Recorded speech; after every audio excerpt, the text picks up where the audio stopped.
Salut! Ça doit faire 5 fois que j'essaie d'enregistrer cette vidéo-là, puis je recommence. Donc là, j'ai décidé que cette fois-là, j'y vais all-in. Je vous explique tout rapidement. Fuck off, trop overthinker. C'est pas mal la raison de cette vidéo-là, en général. Cette vidéo-là, en fait, a pour but de vous expliquer j'étais où dans les derniers mois. Parce que si vous avez remarqué, j'ai plus rien fait depuis le mois d'avril, mois de mai. En tout cas, dans ce coin-là, j'ai décidé avril. J'ai pris une décision puis j'ai dit je mets une coupure sur YouTube. C'était pas nécessairement YouTube qui était lourd. C'était tout ce qui était autour. Puis YouTube était comme une couche qu'il fallait que je gère de plus. Fait qu'avant de vous expliquer pourquoi, je vais vous montrer tout ce que vous avez raté depuis tout ce temps-là. Fait que pour commencer, je pense que le gros sujet que je voulais parler cet été puis que je voulais faire des vidéos, c'était la Miata. Pas parce que j'ai pas fait de vidéo que j'ai pas travaillé sa Miata. Au contraire, j'ai pu me concentrer puis vraiment profiter à 100% de travailler sa Miata. Fait que qu'est-ce que j'ai fait? Je vais essayer de vous passer ça quick. Premièrement, le cluster. Le cluster des NB2 sont blancs avec des aiguilles oranges. Puis en plus, le mien, moi, vu que c'est un char américain, mais j'ai voulu changer le cluster pour que ça soit affiché en km/h. Puis en même temps, j'aimais le look du NB1, qui le fond est comme noir-bleu-ish, vraiment foncé, avec des aiguilles jaunâtres, je pense, sont transparentes, mais je pense que tu peux changer la teinte en arrière. En tout cas, j'en ai trouvé un sur Marketplace, vraiment pas cher, d'un gars qui partait out son Miata NB1. Fait que je suis allé chercher ça, j'ai changé ça, vraiment simple. Si vous me demandez, quick, comme ça, là, comment ça se fait de changer? Si tu ouvres le cluster, qui s'ouvre vraiment facilement, il n'y a rien de collé là, c'est juste des petites clips autour. Après ça, tu peux dévisser chaque cadran séparément, puis juste les interchanger. Puis pourquoi j'ai passé par cette méthode-là, c'est parce que j'avais pas besoin de recalibrer les aiguilles après. Puis en même temps, je peux garder mon odomètre original en miles pour être légal sur la route, en fait. Là. Comme ça, mon char, l'odomètre, le cumulateur de miles, c'est encore en miles, mais le reste, tout est en kilomètre-heure, puis tout est selon à mon goût. Fait que ça, c'est un changement purement esthétique, puis en même temps pratique, parce que là, maintenant, je lis en kilomètre-heure, j'ai plus besoin de lire en petits 1000 à l'heure. L'inverse, j'ai plus besoin de lire en 1000 à l'heure, puis de regarder les kilomètres-heure tout petits en dessous. Maintenant, c'est rendu comme une Canadienne. Après ça, dans mes efforts à pu finir d'enlever le chrome sur ce char-là, la trappe de tank à gaz. J'ai trouvé sur eBay un qui était assez semblable, fait que j'ai swappé ça vraiment quick. J'ai vendu l'autre chrome pratiquement le même prix que ce que j'ai payé celui-là. La couleur n'est pas parfaite, mais pour vrai, c'est un char de 20 ans, hein, fait que tu vois pas bien la différence entre les deux. Fait que ça, c'est fait. Qu'est-ce que j'ai fait d'autre? J'ai installé officiellement mon hardtop, que je voulais vous discuter, mais finalement, je ne l'ai pas fait. Mais en gros, j'avais des clips, des supports sur les côtés ici qu'il a fallu que je modifie le trim intérieur. Fait que ça, maintenant, c'est installé avec les 4 latches au complet. Fait que là, maintenant, c'est du solide. Fait que ça, c'était assez quick. Une autre chose que j'ai faite, j'ai changé la radio. Parce que qu'est-ce qui venait avec la Miata? C'est une radio Bose, bien standard, mais pas tant de features là-dessus. Des CD, on n'en écoute plus. Fait que j'ai trouvé sur Amazon la marque Atoto, qui est très populaire quand le monde veut faire du aftermarket pas trop cher. Puis pour vrai, s'il y a une radio que je peux conseiller à ce prix-là, pour vrai, là, qui a Apple CarPlay, plein d'autres affaires, là. Tu peux avoir le Wi-Fi, GPS directement dedans, sans mettre ton cell. Pas mal toutes les features qui bug pas trop à date. En fait, qui bug pas pantoute. À voir dans le futur, c'est peut-être pas future-proof, mais à date, pour vrai, pour le prix, c'est un bon upgrade quand tu n'as rien du tout dans ton char. Fait que si j'allume le char, que je ferme ma porte, ça ressemble à ça ici. Quand même très responsive. Puis, si tu veux Apple CarPlay, tu cliques là-dessus, tu connectes ton cell. Et voilà, t'as Apple CarPlay. Quand même très nice pour dans la Miata. Pas qu'on entend full bien la musique, c'est quand même appréciable d'avoir de la musique, mais c'est surtout d'avoir le Maps puis Google Maps et tout le kit intégré. Bon ajout pour le prix. Je vais mettre le lien dans la description juste en bas si vous voulez l'avoir. Il y a sûrement un nouveau modèle même depuis que j'ai acheté celui-là. Fait que pour vrai, là, aux alentours de 200-250$ max. Puis souvent, il y a bien des rabais là-dessus. Fait que si vous avez un char qui est archaïque ou dinosaure, là, ça c'est un bon update là, que vous pouvez faire pour pas trop cher. Quand même pas si difficile à installer en plus. Si tu as déjà fait un peu d'électronique de char. Là. Puis en parlant de radio, ça, c'est l'antenne d'origine qu'il y avait sur la Miata. Si on peut zoomer, si on peut focus. Je l'ai changé pour une petite antenne. Parce que pour le monde qui le sait, l'antenne d'origine, ça c'est rétracter ça, c'est le bout qui dépasse, là, qu'elle est ici. Puis quand tu allumes la radio, ça fait... Ça monte au plafond presque. J'exagère, là, mais l'antenne, là, c'est une antenne satellite rendue là. Fait que ça ici, ça utilise le courant que tu envoies habituellement sur le moteur. Fait que ça te donne un courant assez fort pour avoir une antenne qui capte autant que cette antenne périphérique-là. Petit détail, mais qui change vraiment le look du char.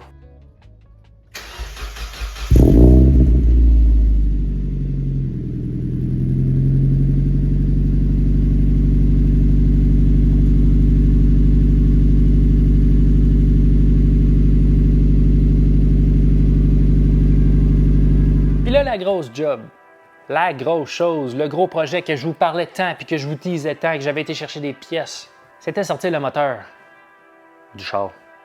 Fait que laissez-moi vous montrer ça.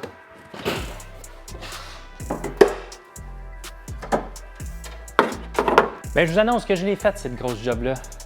Puis ça a sorti pas mal, j'ai changé pas mal de pièces dessus. En gros, ce qui marchait pas, si je vous explique plus en détail, parce que je pense qu'à chaque fois que je vous disais, je vais vous expliquer plus en détail dans la vidéo, mais finalement, je l'ai jamais fait. Ça partait que quand j'ai acheté l'auto, l'ancien propriétaire m'a parlé que la panne à huile, il y avait une fuite. Puis c'est ça qui coulait de l'huile. Puis effectivement, quand je regardais en dessous de l'auto, tout ce qui était mouillé, c'était pas mal autour de la panne à huile.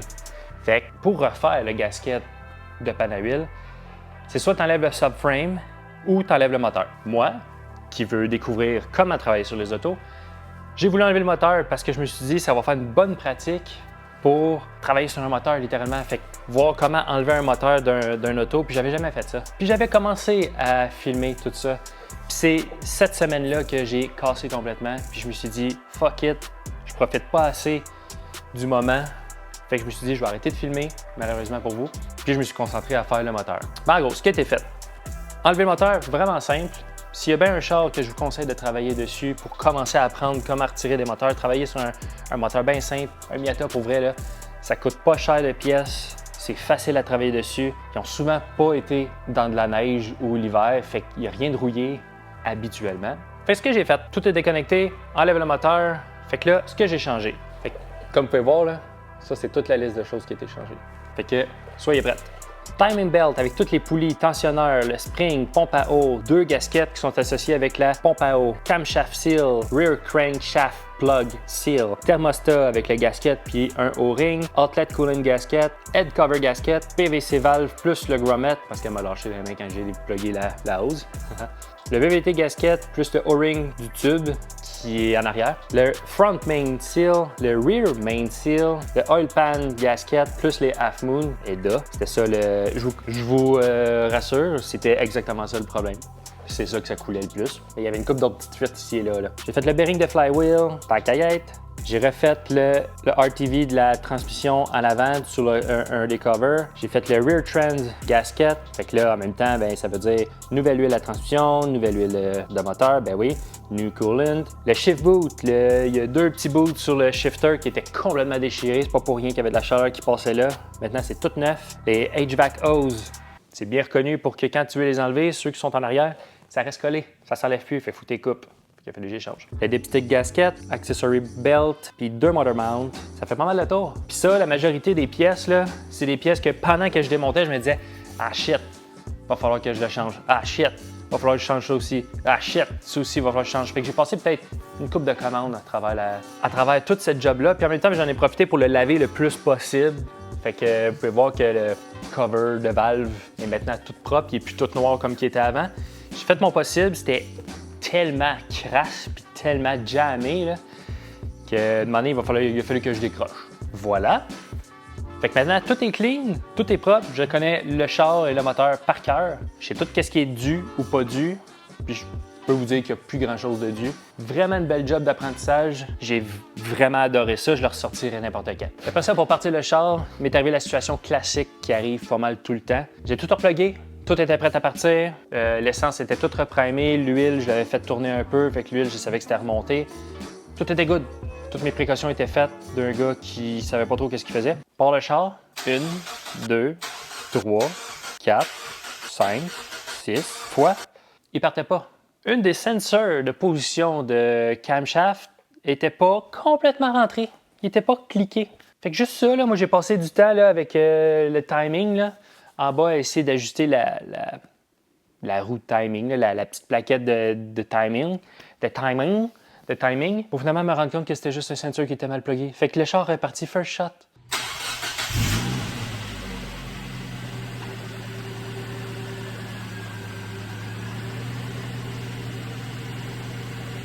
Ben, tu vois, ça fait partie de l'apprentissage. Maintenant, je vais checker à chaque fois que je plug de quoi, je vais les cliquer au fond. Je me rappelle qu'est-ce qui s'était passé, c'est juste que j'ai tout étendu le harnais, j'ai tout mis les plugs environ à leur endroit, puis c'est là probablement que je l'ai rentré juste pour dire « Ah, il allait là », puis j'allais revenir cliquer plus tard. Il n'est pas cliqué. Le char parti, comme si rien n'était. Je l'ai roulé tout l'été, tout allait buenos, tout est sec en dessous du char encore. Tout est parfait. Fait que ouais, bien fier de moi là-dessus. Tiens, si je vous montre toutes les pièces qui en est sorties de tout ça, toute cette affaire-là de moteur. Bonne coupe de pièces. Fait que là, puis là, je me rends compte en plus que là, je le vois là, peut-être que vous le voyez pas, mais le radiateur commence à être brun. Ça a l'air c'est une bombe à retardement.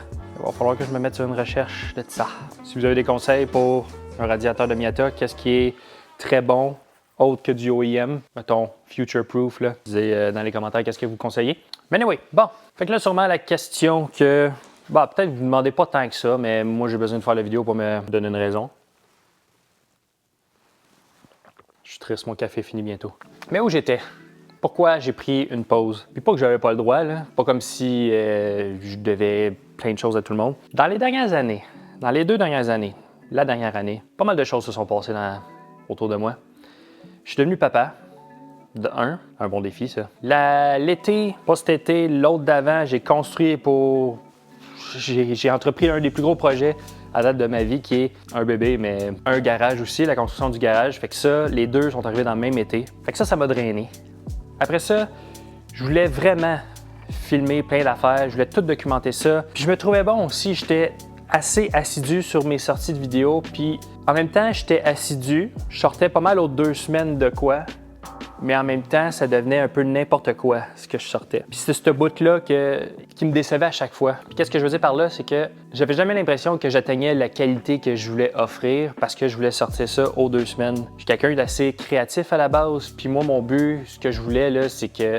En tout cas, j'avais une idée dans la tête de vidéo, puis finalement, j'atteignais jamais ça quand je voulais sortir la vidéo. Fait que de un, ça, c'était comme une petite déception tout le temps. Puis il faut se rappeler que j'ai une job à temps plein à la base, qui me prend minimum 40 heures de mon temps par semaine. En plus de gérer ça, en plus de gérer une famille, en plus de gérer ma vie. Anyway, tout ça pour dire qu'il y avait tellement de choses qui se passaient, puis là où j'ai pris une décision, c'est quand je me suis rendu compte que je me lançais, exemple, dans le moteur, le gros projet que ça faisait longtemps que j'attendais. Tu sais, oui, la Miata, c'était un projet que j'attendais depuis vraiment longtemps d'avoir un project car. Puis quand je parle de longtemps, c'est 10, 15, 20 ans. Là. Depuis que j'adore les autos, moi j'ai hâte de jouer là-dessus, mais j'avais jamais vraiment, comment dire, la raison monétaire de le faire. Puis là, maintenant, j'avais le temps, mais j'en profitais pas à 100% parce qu'il fallait que je me concentre aussi à filmer puis m'assurer que j'avais une bonne qualité. Parce que ça aussi, j'aime ça. Mais finalement, je me concentrais 50% là-dessus, puis 50% là-dessus. Fait que je profitais pas à 100% de rien. Fait que j'étais déçu d'un 2 bords. Fait qu'il a fallu que je fasse un sacrifice à quelque part, puis c'était de faire des vidéos. Fait que j'ai fait une pause là-dessus, puis pour vrai, ça l'a vraiment fait du bien. Mais je savais que je voulais toujours venir, mais que j'allais peut-être penser à reconstruire ça d'une manière différente. Bon, maintenant que cette petite passe négative-là est passée, qu'est-ce qu'on peut s'attendre sur la chaîne? Vous avez sûrement remarqué que la chaîne a changé de nom. Maintenant, c'est plus mon nom, mais bien Oz Garage. Oz Garage, peu importe comment vous le prononcez. Mon but, c'est de créer comme une petite entité, un nom, une marque, si on veut, qui est moins axée sur moi, même si ça reste que, au final, c'est tout ce que je fais moi, autour de moi. Mais j'avais le goût de bâtir une petite affaire, là, comme ça, là, sous la bannière Oz Garage. Puis le but, ça va toujours rester le même principe. On va suivre mes intérêts. Puis le but, c'est de créer des vidéos qui vont tourner aux alentours de tout ce qui se passe dans un garage. Fait qu'autant patenter des choses, bricoler d'autres bébelles, puis faire un peu de construction, des upgrades dans le garage ou peut-être même dans la maison. On verra à quel point je veux documenter. Puis, bien sûr, sur les autos. C'est sûr que le sujet principal va toujours rester autour des autos. Fait qu'encore la Miata, encore le char qui va là. Puis toujours dans la même idée de vouloir apprendre plus, essayer des nouvelles choses, puis vraiment expérimenter avec ma créativité et tout. Bon, fait que ceci étant dit, à quoi ça va ressembler le release de vidéo? Pour vrai, je ne veux mettre aucune attente, je veux mettre aucune pression de sortir aux 2 semaines et tout. Moi, mon but, c'est de faire un minimum de qualité, monter un peu plus la qualité, un peu plus que ce que moi je veux faire, expérimenter. Si ça me prend un mois sortir une vidéo parce que j'ai envie de pousser un peu plus la créativité, ben ça sera ça. Puis en même temps, ben, je veux un certain meaning derrière la vidéo. Fait que je veux qu'il y ait un sujet dominant puis que ce soit pas juste un peu n'importe quoi. Dites-moi dans les commentaires qu'est-ce que vous aimeriez voir. Je sais que je pose souvent cette question-là, mais je suis quand même curieux de savoir c'est quoi qui vous attire dans les vidéos que je fais. Ça va quand même ressembler à ce que j'ai fait dans le passé, fait que vous pouvez vous baser un peu là-dessus, mais avec un peu plus de lousse, si on veut, pour qu'on soit capable de toffer ça à long terme. C'est ça le but, en tout cas. Parce que j'aime ça, créer. Puis en ce moment, il faut que je me remette dans le train, il faut que je repratique le muscle de repartir, parce que là, en ce moment, mon muscle de paresse est très là au niveau des vidéos. Fait que ça, il faut casser ça, puis on start ça, cette chaîne-là. Puis justement, j'ai changé de nom, fait que tous mes réseaux sociaux, Instagram ou Facebook ou TikTok, maintenant, sont rendus sous la bannière Oz Garage. TikTok, j'ai juste changé mon nom, c'est la même chaîne. Sur Facebook, ben là, j'ai une page dédiée à ça. Puis sur Instagram aussi, j'ai créé une autre page à part de mon compte personnel parce que je veux arrêter de gosser le monde qui me suit en tant qu'ami avec des affaires de char. Puis je vais pousser bien plus ça sur le Instagram Oz Garage. Fait qu'allez suivre cette page-là pour avoir plus de détails, voir des behind the scenes, des petites vidéos short ou reels là, que je vais patenter ici et là. Puis une autre chose que j'ai créée, parce que moi, des projets, ça n'arrête pas. Si vous voulez soutenir la chaîne de quelconque manière, de un, abonnez-vous, likez la vidéo, ça, commentez, c'est toujours les affaires qui vont faire le plus d'effet. Mais sinon, si vous voulez soutenir et puis représenter Oz Garage, j'ai ouvert un site web avec ma petite entreprise d'imprimerie de stickers, que vous pouvez avoir le lien juste en bas ici, ça s'appelle Stickles.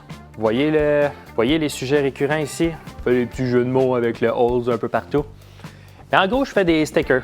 Je fais de la petite merch comme ça ici et là. Puis si vous voulez soutenir Oz Garage de cette manière-là, c'est quelque chose qui va soutenir les projets comme ça que je peux continuer à avancer puis de réaliser les projets aussi que j'ai envie de vous montrer puis de vous apprendre comment faire quelques petites bébelles. Puis de cette manière-là, moi j'ai sorti, sûrement vous avez vu ma tasse ici, j'ai sorti une coupe de stickers avec le logo Oz Garage. Laissez-moi vous montrer ça un peu. Fait que le premier ici que j'ai, c'est un sticker de transfert bien standard, blanc ou dans le noir. Je l'ai dans les deux couleurs si vous voulez. Fait que si vous voulez apposer ça sur votre voiture, je l'ai dans 2 dimensions. J'ai la version standard. Puis sinon, comme vous avez pu voir sur la tasse, j'ai aussi la petite version ici, qui rentre en fait exactement dans la largeur d'un sel. Si vous voulez le coller ici, là, sur le case, c'est ça que j'avais sur mon ancien téléphone. Ça, c'est le logo Oz Garage. Sinon, j'ai d'autres petites variantes. Vous pouvez aller voir ça sur la boutique. Mais j'ai des slap stickers comme ça ici, que j'ai créés. Tout est créé par moi, bien sûr. Et ça ici, j'ai le Oz Garage édition des roues, avec les Kosei que j'ai sur la Miata. Fait que ça, c'est un des stickers. Sinon, j'en ai un autre standard blanc Oz Garage. Ouais, on est zoomé. Puis sinon, les autres que je fais un essai, c'est des stickers que j'ai dessinés moi-même. Ici, j'ai la Miata que j'ai dessinée à la main avec un Finima. Puis j'ai même ici la Mazda 3 aussi que j'ai dessinée. Fait que ça peut être d'autres petits stickers que vous pouvez apposer un peu n'importe où sur votre laptop, votre bouteille, sur votre auto si vous voulez. Ils sont waterproof, fait qu'ils sont résistants à l'eau. Ils sont vraiment durables. Je les ai sur ma bouteille depuis une couple de temps, puis justement pour tester la durabilité. Puis à date, ça tient extrêmement bien. Fait qu'à date, c'est ces produits-là que j'ai l'intention de toujours en développer des nouveaux puis faire des releases ici et là. Puis si vous allez sur mon site en ce moment, vous allez pouvoir profiter d'un code qui s'écrit premier pour dire que c'est les premiers acheteurs qui sont là. Puis vous obtenez 20% de rabais dessus. Fait pas pay deal, ça. Fait qu'allez profiter de ça sur la boutique si vous voulez supporter la chaîne. Sinon, juste en vous abonnant, likez les vidéos, écoutez les vidéos, ça c'est amplement pour supporter la chaîne, puis supporter les prochains projets que je vais le goût de vous montrer. Puis justement, en parlant de prochains projets, il y en a quand même un gros changement qui s'est passé. Mais ça va être dans la prochaine vidéo. Le prochain, ou à voir quand est-ce que ça va changer ça. C'est pas ça que je voulais dire. On va voir quand est-ce que je vais le poster. Parce que là, je me posais comme question. Là, on est à la fin. Là, c'est le générique qui passe. Là, il y a une vidéo ici si tu veux cliquer à écouter une autre vidéo. Ici, la petite bulle qui, si vous voulez vous abonner. Mais j'ai mon vidéo du retour sur le garage que j'ai filmé. Qui est pratiquement prête à être release. Mais on dirait que tout ce que j'entends, c'est brag, brag, brag, brag, brag dans cette vidéo-là. Fait que ça, c'est ma manie de devoir parler de mes affaires. Mais intéresse-tu quelqu'un pour de vrai? Le prix que ça a coûté, puis toutes les choses que j'ai appris de ce projet-là. En tout cas, fait que ça va peut-être être le prochain vidéo, mais ça fait genre 1 an que je l'ai filmé. En tout cas, dites-moi dans les commentaires si vous avez le goût de voir ça. Sinon, mais on va passer au prochain projet. Salut là!